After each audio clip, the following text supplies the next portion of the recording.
Rabbi, are you ready? Okay, we're live. Go for it. Welcome you all to the Mikvah, known as Mikvah Bina Leah. The building in front of you has been a work in progress for a while, but Baruch Hashem, there is a light at the end of the tunnel, and it's coming very soon. So I'm just going to walk you through. You'll notice the door in front of me, one that's straight ahead over here, is the entrance to the men's mikvah. Mikvah in particular is going to house both a men's mikvah, women's mikvah, as well as a mikvah to be able to immerse or title your tailor, your vessels as prescribed by Jewish law. So the men's and women's, although it's in one building, but they're completely separate pools, separate changing rooms, separate everything, short of the fact that they share the same roof and some walls. So with that, we're going to walk, for starters, towards the men's mikvah and the Kalim mikvah. We'll walk in through there and we'll come back around to the women's side. If you have any questions throughout, you can feel free to type them in the chat and I'll say them out loud.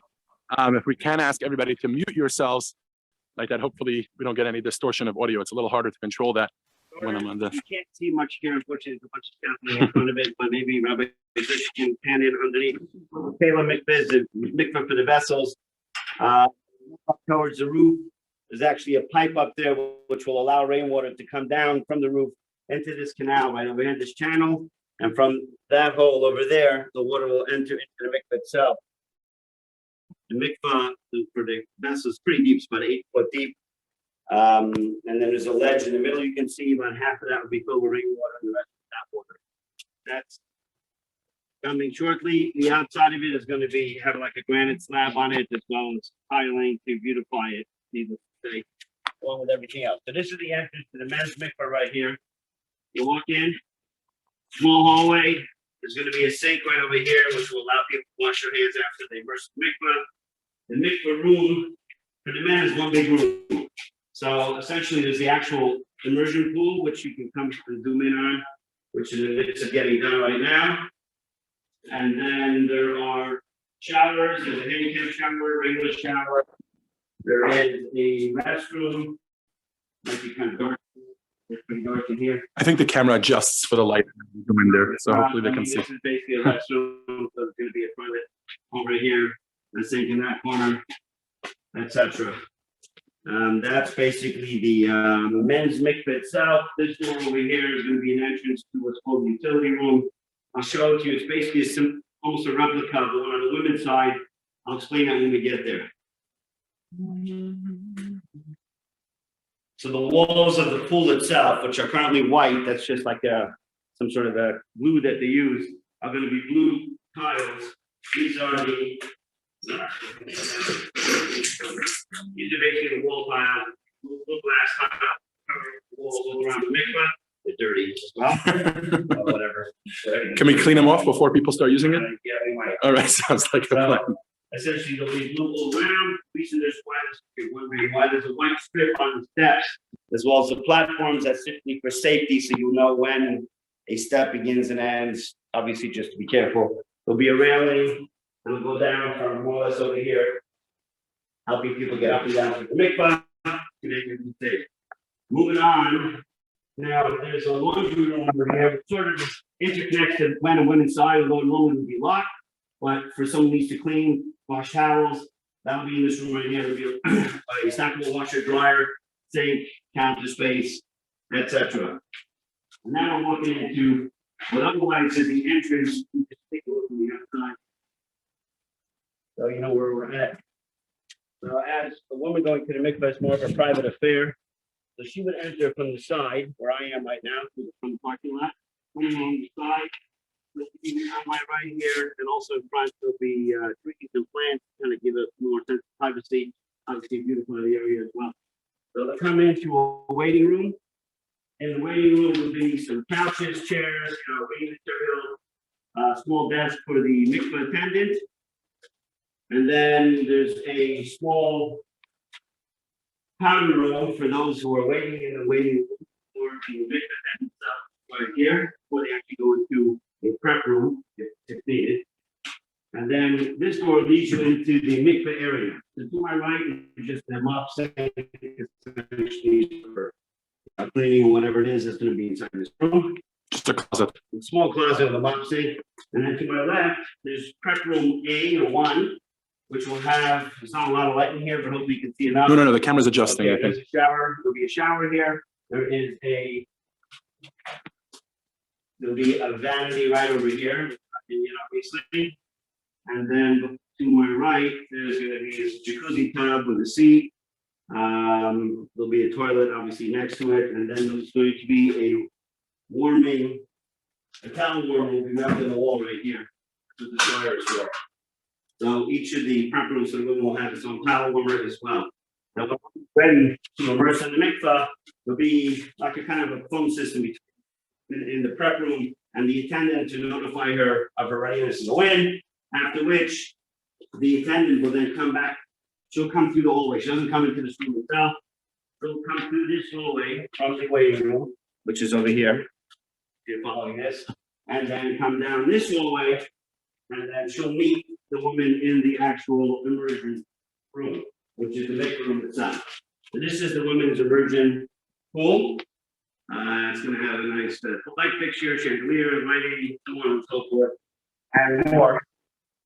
In addition to that prep room, there's one more prep room, which is going to be right over here, which is similar to the first room, a little larger, also going to have the handicap shower, the jacuzzi tub pool, the toilet over there, and then behind me to this side over here is going to be a vanity with a sink, and behind that door, you can't really see it now, is going to be the towel warmer for this room as well.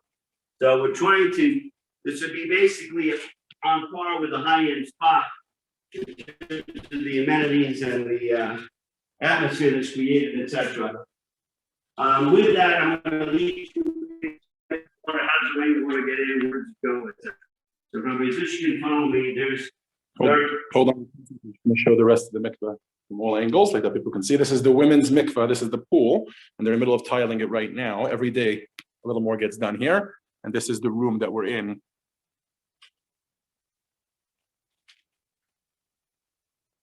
As Rabbi Hanoka mentioned, up there, right in the center where you see it gets a little more elaborate, there's going to be a chandelier hanging. So that is that. Okay. So let's talk about rainwater. So the rainwater actually gets stored in a bar or basically a reservoir. You can look down there underneath the steps. There's a cavity or reservoir that begins there. It runs the entire length of the pool coming, I can't really show you, down this way. It starts there and it comes down this way. So it's about 8 feet in length, I think about 2.5 feet in depth, and probably about 2 feet plus wide. Not for a person, if they have to go in there to clean it, they can get in. So that's where all the rainwater is going to get stored. You'll notice a red and a blue pipe coming out beneath the steps. There's a heating, we had actually a specially designed heating plate that'll be mounted to the back of the steps. You'll only see it when you come in. And that will heat the entire mikvah whatever temperature you want it to be. Obviously, it's filtered as well. That little well, I don't know if you can see it, that little box at the bottom there. That little box actually is going to be where the filter sits. Comes all the way up. It sits inside there, as well as it gets ozone, an ozonator. Because there are other opinions as to where the rainwater should sit, some people are of the opinion that it should be adjacent to the immersion pool. So what I'm standing on right now, you can see from the access to it, another reservoir beneath me. So it starts over there where that board is. It goes all the way down to like the floor of the mikvah. And that will also get filled with rainwater. The black pipe that you see, which will be cut flush when we're finished, is going to allow the water to transfer back and forth. The one beneath the steps is going to have like a blue plexiglass plate on it with 2 holes about yay big to allow the rainwater to mix with the tap water from the top. Because the rainwater is cold, so generally speaking, it will stay down there. And according to Hanoka, the water is only have to do a little bit kiss the where that's used, the rainwater as well as the tap water. The tap water to fill the mikvah will actually come from this little tank here out of the utility room. And I'm sorry, the rainwater and the tap water will come through this channel, come down here and make its way into the reservoir beneath, and then to fill the reservoir on the side, there's another channel right here which will do the same thing. So if you make your way into the utility room, this is the operations room. Okay, so this is a fairly complex situation. At the top, you notice all the various pipes. These are all, we ended up using what's called picks. So every one of these is a different water line, wet, hot, cold, whatever it may be, going to all the different fixtures throughout the entire building. Not how lucky it has to be done this way, but it worked out for practical reasons. But behind me over here is what's called an otsar, this thing. So the otsar is actually a huge reservoir of water. It's basically 12 feet long. It goes from the men's side, the women's side to the men's side, 4 feet wide, and about, I think it's 10 feet deep from the top all the way down. So if you can look up, you'll see two black pipes. Can you see those? Two black 4-inch pipes, which come down from the roof. The closer one is just an overflow. The one beyond that, the second one is actually removable. A section of it can come out. And then you put another pipe, almost like as a sleeve, a little larger diameter pipe over that, over with the nipple where it comes down. And that goes into a concrete transfer box on top, like here. And the water has to flow along the ground or the concrete for a little bit before it goes into the reservoir, which it does on top. It fills this, and then when I want to, and I can store water in here. And then when I want to rainwater, that is, rainwater, we can store rainwater. So when I want to fill the mikvahs itself, we have this little box here, which is called, it's called a transfer box. So there's two little pipes. If you can see them right here, they're 2 half-inch pipes. If you can see them closely. Yep. Okay. So they're normally going to be plugged. Let's say here's your plug, for argument's sake. There'll be something similar to that, which would normally be plugged, as well as the holes underneath here to fill the actual mikvahs are normally plugged if I don't want to fill them. There's one there, and there's another one here. This is just an overflow. So from there, it would go into the channels. So that from go there, into go into its channel. If I want to fill the one, I would remove this one. So remove the other one. The other one, I remove the other one. All right. When it's not being filled, obviously it's plugged, etc. This is very convenient to have, albeit it was quite expensive and difficult to build. But if you're living in an arid area and you want to store rainwater, this is kind of the best way to do it, the only way to do it, essentially. Now walk us through how does the rainwater get in here? Because all rainwater throughout the mikveh comes from here, correct? Except for the Kalim mikveh. Except for the mikveh petitions. Okay. The roof itself is all, 90% of the roof is sloped, come into that pipe that I showed you up here. There's a small section, a smaller section, to be able to fill the mikvah for the kalim, exclusively for that. But other than that, there's nothing else on the roof. There are no penetrations.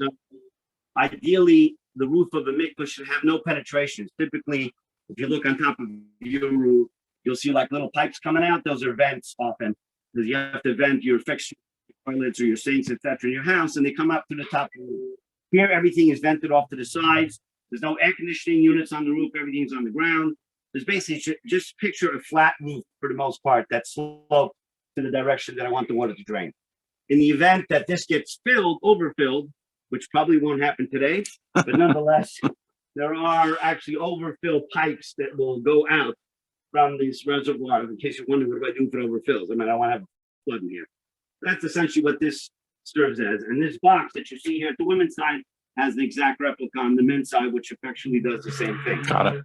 The rest of the room and the utility room, where the filters are going to be, they're not up on the walls yet, but they're all bought. Can we show people the door to this room from the inside? Okay.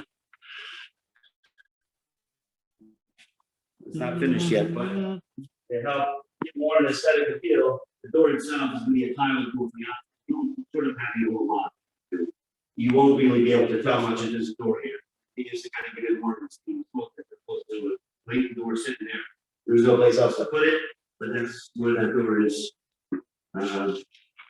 That's why the door is the way it is. What else? Okay, any questions? If you have questions, now's the time to type them in the chat. The rabbi is available. We get asked, what are you going to do when we need rainwater? Here's the deal. I'm doing whatever I can to build this mikvah down here. The rain is God's problem, not mine. So, to answer your question, it'll rain when it needs to rain. If God forbid it does not rain, there are options to bring snow into the ice. It's a little more complicated. It's not impossible. It has been done or is done in areas that don't get rain. But when we're ready, we're going to figure that out. So it will get filled one way or the other. With God's help, we'll get it. We have to finish up the actual mikvah itself, which is moving along quickly. So everybody asks about a timeline. What's the timeline on the mikvah? Tuesday. Tuesday's a good day, yeah. Should we keep all our Tuesdays open? A timeline, I would say probably, change. I mean, it's a lot of like little odds and ends that gotta get put in. Because of COVID, it's been very difficult, let's just say, doing the construction last year because so many materials like tiles and plumbing, I mean, everything that you want, you don't even realize what goes into building a house until you have to build it. Behind walls. A lot of this stuff has been difficult to get in a timely fashion. So we're thankfully close to the end of it, in terms of whatever materials had to be ordered, many of which took months and months to get here. But that's Okay. basically, All right. the woman just there. So when a woman's finished immersing and the attendant leaves, so she goes back into her prep room, meeting room, gets stuff together, and when she leaves, she'll walk out back to this hallway. She doesn't have to go back out to the waiting room. For more privacy, you would just walk out of this door here, the exit door, as opposed to the waiting room that way to go out over here and go back to the cargo room. Right. So now walk us through what's happening outside again with the landscaping. Well, I mean, there's no landscaping yet. But basically, this whole area here, on the other side of the curb, will be landscaped with plants and trees. Kind of coming up. As well, this whole area.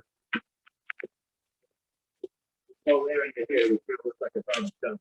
will all be landscaped. So basically, wherever you see dirt going all the way down this way, out over here, and all the way down to the end of the fence, we'll have plants, trees, etc. As will the planters in the middle of the parking lot. That one, the far end, and then along the building itself. They'll all get landscaped. I can't do it until we're done here because they got to run water lines and regulation. Got it. You see what'll happen there. It's choice. Okay. Any other questions? Now's the time. I didn't have any. Where's the chat? How can I see? There it is.